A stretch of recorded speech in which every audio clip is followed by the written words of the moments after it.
Good morning students, how are you today? We are going to start the chapter number 7, Glimpses of India, from your book First Flight. This chapter has 3 parts and we will complete them one by one. So today we are going to do is the part 1, A Baker from Goa.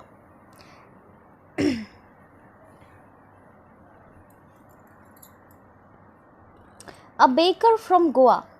This is a pen portrait of a traditional Goan village baker who still has an important place in his society.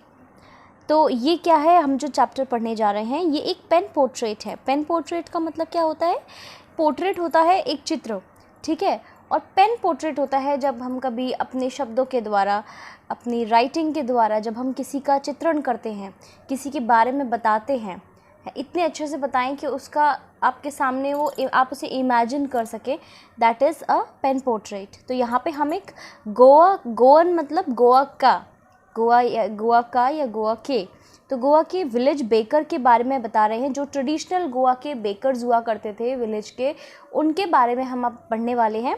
तो चलिए start करते हैं कि उनकी importance society में कैसी थी, क्या था, सब कुछ पढ़ेंगे. चलिए स्टार्ट करते हैं. Our elders are often heard reminiscing nostalgically about those good old Portuguese days, the Portuguese and their famous loaves of bread.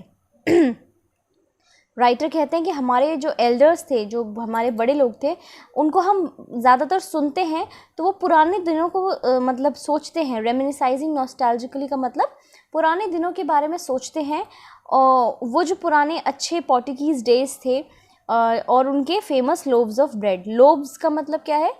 एक होता है तो वो लोफ होगा, और बहुत सारे होते हैं तो वो लोव्स होते हैं. ब्रेड का एक जो पीस होता है उसे आप लोव कहेंगे, बहुत सारे होंगे तो लोव्स कहते हैं. Those eaters of loaves might have vanished but the makers are still there. उन ब्रेड्स को खाने वाले शायद वैनिश हो गए हों, अब नहीं रहे हों, लेकिन उनको बनाने वाले आज भी हैं. We still have amongst us the mixers, the molders and those who bake the loaves.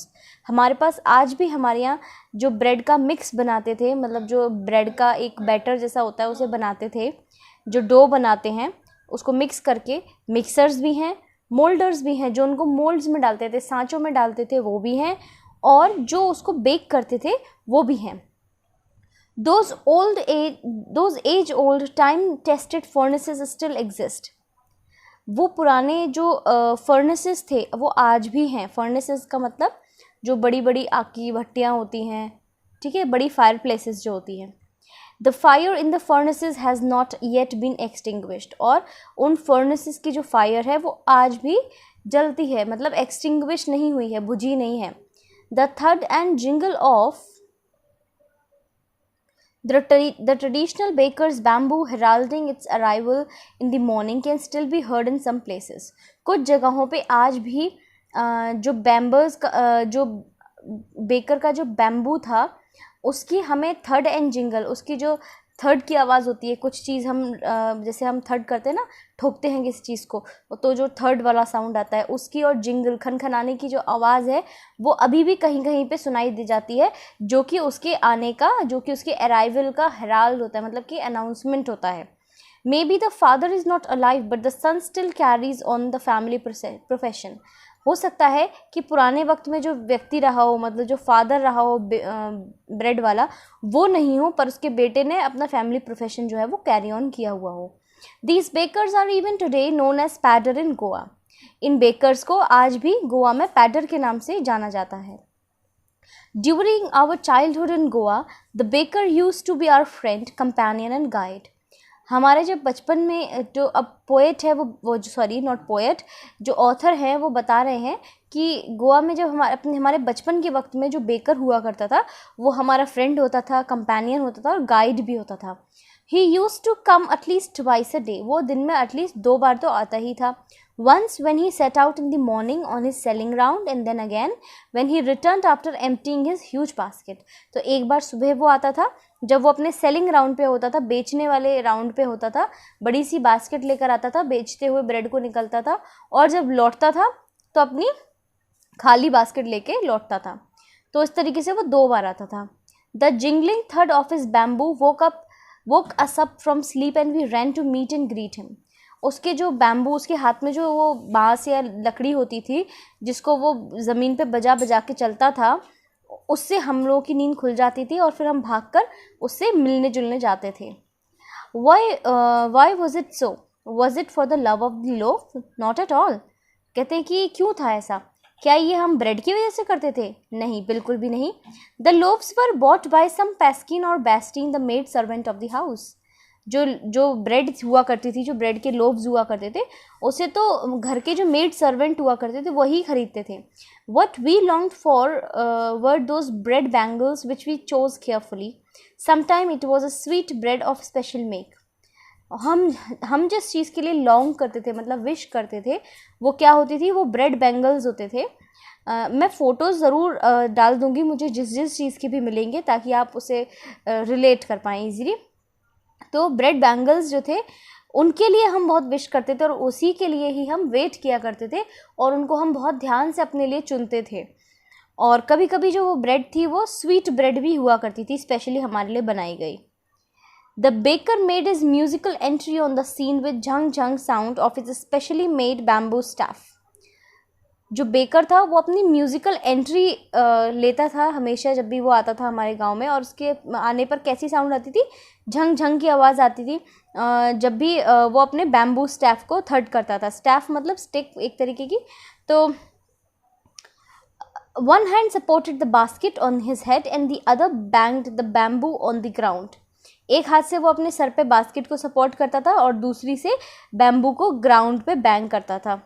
He would greet the lady of the house with good morning and then place his basket on the vertical bamboo.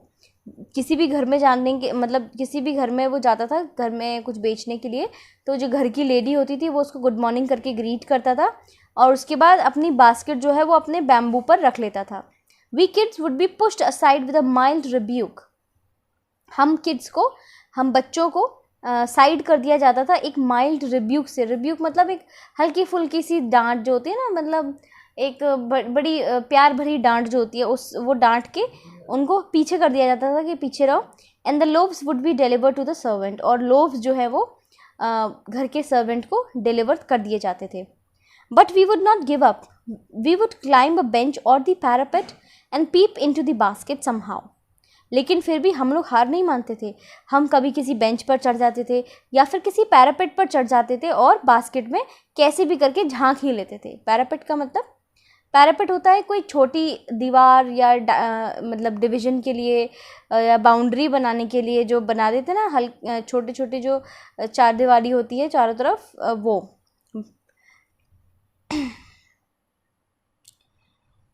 या I can still recall the typical fragrance of those loaves. मैं आज भी उन loaves की खुशबू को मतलब पहचानता हूँ और याद करता हूँ जब भी अगर मुझे कभी याद आता है तो.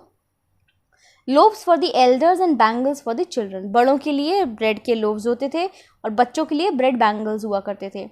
Then we did not even care to brush our teeth or wash our mouths properly, and why should we? तो और जब हमें वो ब्रेड बैंगल्स मिल जाते थे तब हम ना तो अपने टीथ को ब्रश करने की ध्यान रहती थी हमें, ना अपने माउथ को वॉश करने की ध्यान रहती थी. तो हम क्यों करें?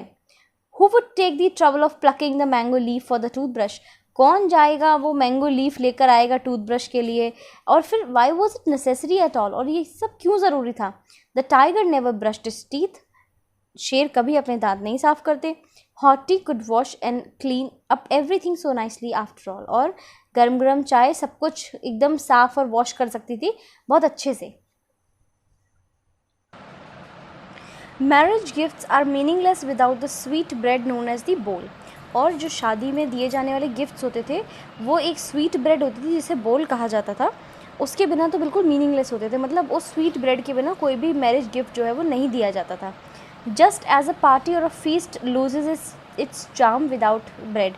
बिल्कुल कोई भी पार्टी होती थी वो अब ब्रेड के बिना तो अपना पूरा चार्म, मतलब कि उसमें कोई चार्म ही नहीं था. जैसे होता है ना, अब आप कहीं दावत में जाएंगे, कहीं शादी की दावत में जाएंगे या कुछ खाना खाने जाएंगे और अगर वहाँ पे आपको मीठा डेज़र्ट ही ना मिले, तो मीठा ही ना मिले खाने के लिए, तो आप क्या कहोगे? अरे मज़ा नहीं आया बिल्कुल भी. तो उसी तरीके से अगर वहाँ पे शादियों में ये ब्रेड नहीं होती थी तो पार्टी या फीस्ट जो होती थी वो बिल्कुल बेकार होती थी. Not enough can be said to show how important a baker can be for a village. और ये मतलब शब्दों में कहना बहुत कठिन है कि एक बेकर एक गांव के लिए कितना इम्पोर्टेंट हो सकता है। The lady of the house must prepare sandwiches on the occasion of a daughter's engagement. कि अपनी बेटी की शादी पर जो घर की लेडी होती थी उसे सैंडविचेस प्रिपेयर करने पड़ते थे। Cakes and bolinas are a must for Christmas as well as the other festivals. और बोलिनाज कुछ ये आई थिंक ये बोल्स ही होते होंगे। तो केक एंड बोलिनाज जो थे वो क्रिसमस या फिर दूसरे फेस्टिवल्स के लिए मस्ट होते थे, मतलब कि बहुत ज़रूरी होते थे। Thus the presence of the baker's furnace in village is absolutely essential. तो इसीलिए विलेज में एक बेकर के फर्नेस का होना बहुत ज़रूरी था। The baker or bread seller of those days had a peculiar dress known as kabai. Bakers जो होते थे या ब्रेड सेलर जो होते थे उन दिनों उनकी एक पिक्यूलियर ड्रेस होती थी, मतलब एक पर्टिकुलर ड्रेस होती थी जिसे कबाई कहा जाता था। और वो क्या होता था? It was a single piece long frock reaching down to the नीज।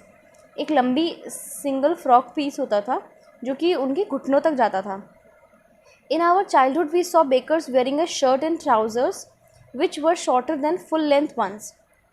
हम अपने बचपन के दिनों में हम बेकर्स को एक शर्ट और एक ट्राउज़र पहने हुए देखते थे जो कि पूरी लंबी पैंट से थोड़ा छोटा होता था और हाफ पैंट से थोड़ा लंबा होता था।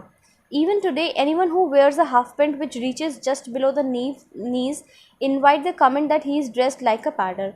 इवन आज भी अगर कोई इस तरीके की पैंट पहन ले जो कि उसकी नीच से थोड़ा नीचे जा रही हो तो शायद उसको एक कमेंट मिल सकता है कि उसने बिल्कुल एक पैडर की तरह कपड़े पहने हुए हैं। The baker usually collects his bills at the end of the month. Baker अपने जो बिल्स थे, अपना जो हिसाब था वो मंथ के एंड पे करते थे। Monthly accounts use to be recorded on some wall in pencil. Month के जो पूरे अकाउंट्स थे वो किसी दीवार पर पेंसिल से लिख दिए जाते थे।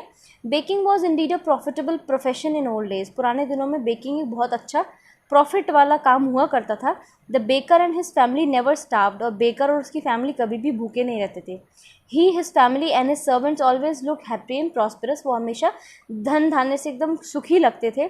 Their plump physique was an open testimony to this. और उनके जो खट्टे खट्टे शरीर थे एकदम वो गोल मटोल से जो होते थे ये इस बात का सबूत था। Even today any person with a jackfruit like physical appearance is easily compare to a baker. और अगर आज भी कोई ऐसा पर्सन दिख जाए जो एकदम मोटू सा हो, गोलू मोलू सा हो, तो उसके अपीयरेंस को आज भी एक किसी बेकर से कंपेयर कर लिया जाता है। So my dear students, this was about the part 1।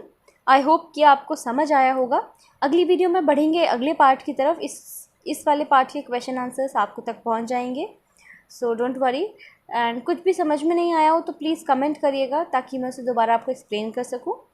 Video पूरा देखिए, अच्छा लगे तो लाइक करिए, सब्सक्राइब करिए और शेयर करिए अपने फ्रेंड्स के साथ। मिलते हैं अगले वीडियो में, तब तक के लिए bye bye and take care.